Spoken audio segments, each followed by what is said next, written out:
विदेश में मोदी की चर्चा हो रही है। देखिए न्यूयॉर्क टाइम्स क्या लिख रहा है। मोदी के हिंदू राष्ट्रवादियों ने विपक्ष के एक गढ़ पर कब्जा कर जमा लिया है। बांग्लादेश में सड़कों पर कट्टरपंथी ट्रक भरकर, टेम्पो भरकर, ऑटो भरकर शुभेंदु अधिकारी के खिलाफ नारेबाजी कर रहे हैं, शुभेंदु अधिकारी के खिलाफ प्रदर्शन कर रहे हैं। अब सवाल यह है, भला शुभेंदु अधिकारी से बांग्लादेशी मौलाना और कट्टरपंथियों का क्या लेना देना, लेकिन फिर भी शुभेंदु को जान से मारने की धमकी दे रहे हैं, शुभेंदु के खिलाफ अभद्र टिप्पणियां कर रहे हैं।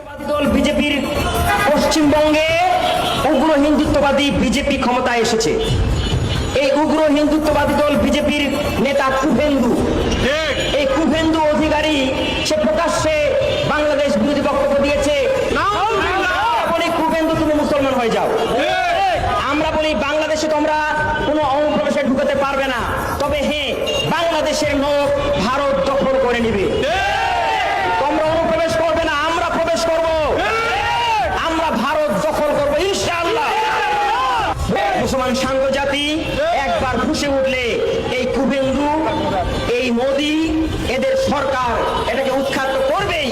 সমস্ত পশ্চিমবঙ্গে উগ্র হিন্দুত্ববাদী বিজেপি ক্ষমতায় এসেছে। এই উগ্র হিন্দুত্ববাদী দল বিজেপির নেতা কুভেন্দু, এই কুভেন্দু অধিকারী সে প্রকাশ্যে বাংলাদেশ বিরোধী বক্তব্য দিয়েছে। শুভেন্দু অধিকারী ঈশ্বরের নামে শপথ করিতেছি যে শ্রী হিমন্ত বিশ্ব শর্মা ঈশ্বরের নামত শপথ লও যে শপথ করিতেছি যে बीजेपी के मंत्री मुख्यमंत्री शपथ पर शपथ ले रहे हैं और पूरी दुनिया में मोदी की विजयरथ की चर्चा है। विदेशी अखबार कह रहे हैं पूरे भारत पर मोदी का एक छत्र राज है, लेकिन असम से बंगाल तक बीजेपी के सिर पर ताज आया तो घुसपैठियों में हड़कंप मच गया। শুভেন্দু অধিকারী নির্বাচনে বিজয় হওয়ার পর মুসলমানদেরকে জয় শ্রীরাম বলতে বাধ্য করছে। एक्शन के डर से बांग्लादेशी जहरीले बयान दे रहे हैं और शुभेंदु के फैसले पर सवाल उठा रहे हैं। মোদি তুমি যদি ঠিক না হয়ে যাও তাহলে পিছনে মুসলমান তোমাকে ছাড়বে না। তুমি হয়তো আজকে ঠিক আছো, ঠিক মনে রাখো কালকে তোমার আসল ঠিক থাকবে না। बात सिर्फ विरोध या सवाल तक होती तो ठीक था, लेकिन एक सीमा पर कुछ मौलाना अपमान वाले तीर छोड़ रहे हैं और मारने तक की धमकी देने लगे हैं। अब सोचिए जरा, शुभेंदु ने किसी का क्या बिगाड़ा है? आखिर बांग्लादेश को परेशानी क्यों हो रही है? एक और राज्य में बीजेपी की सरकार बनी है। ये तस्वीर आप देख रहे हैं, मंच पर बीजेपी के नेता भी हैं और बीजेपी के फायर ब्रांड मुख्यमंत्री भी हैं।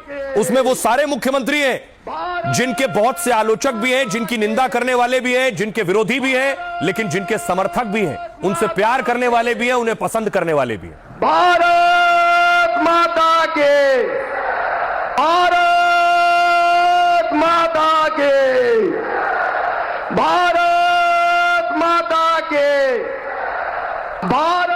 अब आइए आपको बताऊं कि बीजेपी के, खास तौर से मैं कहूंगा प्रधानमंत्री नरेंद्र मोदी के वो बड़े नेता जो राज्यों में मुख्यमंत्री बन गए और उसके बाद अपनी पकड़ मजबूत कर ली। कौन कौन से नेता है देखिए।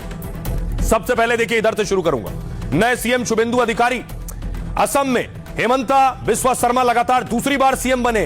आक्रामक हिंदुत्ववादी चेहरे की पहचान है उनकी और असम की आबादी करीब 4 करोड़ है। अगला नाम देखिए, शुभेंदु अधिकारी का है।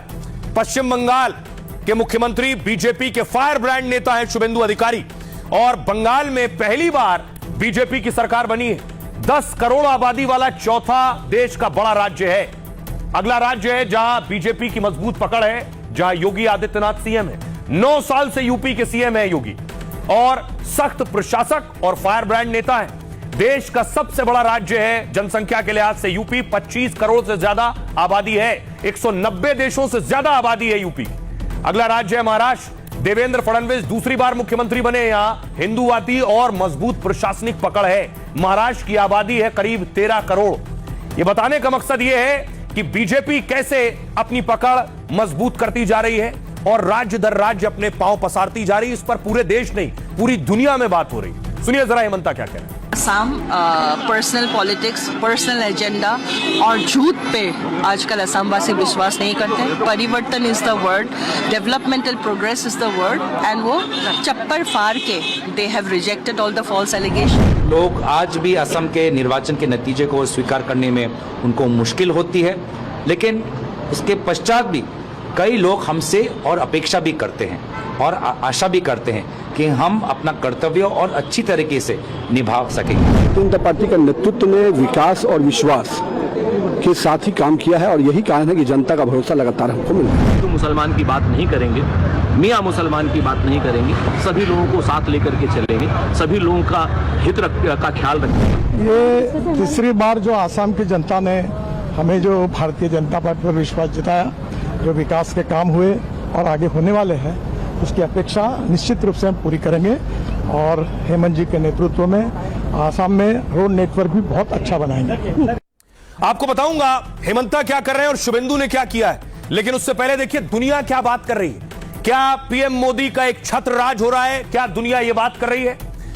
विधानसभा की जीत, यह जीत मोदी की विस्तारवादी हिंदू राजनीति को बढ़ावा देती है और उनके सामने देश का विपक्ष कहीं नहीं टिक पा रहा। यह न्यूयॉर्क टाइम्स लिख रहा है। ये वो अखबार है जो कभी अच्छा नहीं लिखा करते थे, आज मोदी के बारे में लिखने को मजबूर है। द वॉशिंगटन पोस्ट बीजेपी की एक और बड़ी जीत यह बताती है कि हिंदू राष्ट्रवादी आंदोलन का कितना असर हुआ है।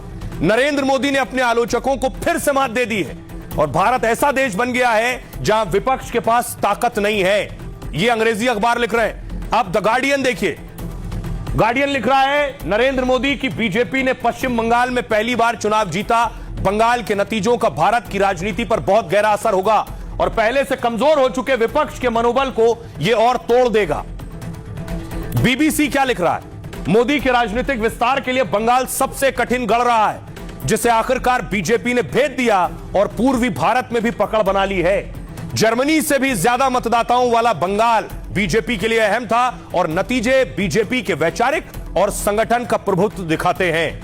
यह बात सच है कि प्रधानमंत्री नरेंद्र मोदी दुनिया के इकलौते नेता हो गए जिनको कम से कम पूरी दुनिया में जनसंख्या के हिसाब से देखेंगे तो सबसे ज्यादा वोट मिले।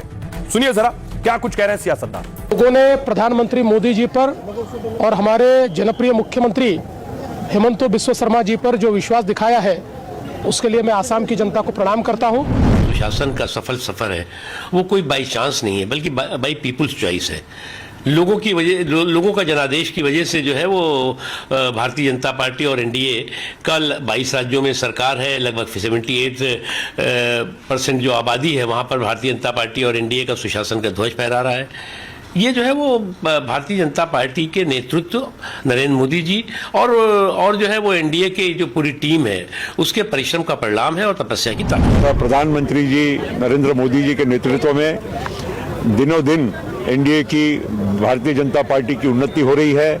लोगों का विश्वास जीतने में वो सफल रहे हैं। बंगाल में अभी हम लोग वहां से आए हैं और असम में भी इस तरह रिजल्ट है, पुडुचेरी में भी इतना रिजल्ट है। तो सभी जगह में माननीय प्रधानमंत्री जी का ब्लेसिंग से जिस तरह हम लोग जीत रहे हैं और ये देश के लिए बहुत जरूरी है। मोदी जी ने हमेशा महिलाओं को धुरी मान करके अपनी हर एक योजना बनाई, उनके लिए इतना काम किया, उनके सुखद और सम्मानपूर्ण जीवन के लिए। तो महिलाएं जरूर अपने साथ किए हुए अच्छे व्यवहार का पुण्य प्रताप देती हैं।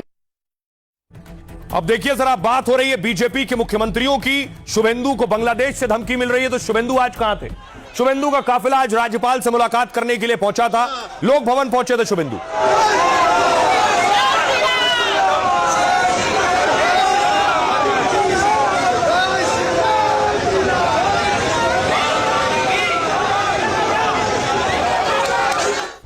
अब देखिए जरा, शुभेंदु ने कौन से बड़े फैसले कर लिए। वो वही फैसले जो योगी आदित्यनाथ ने सत्ता में आने के बाद किए थे।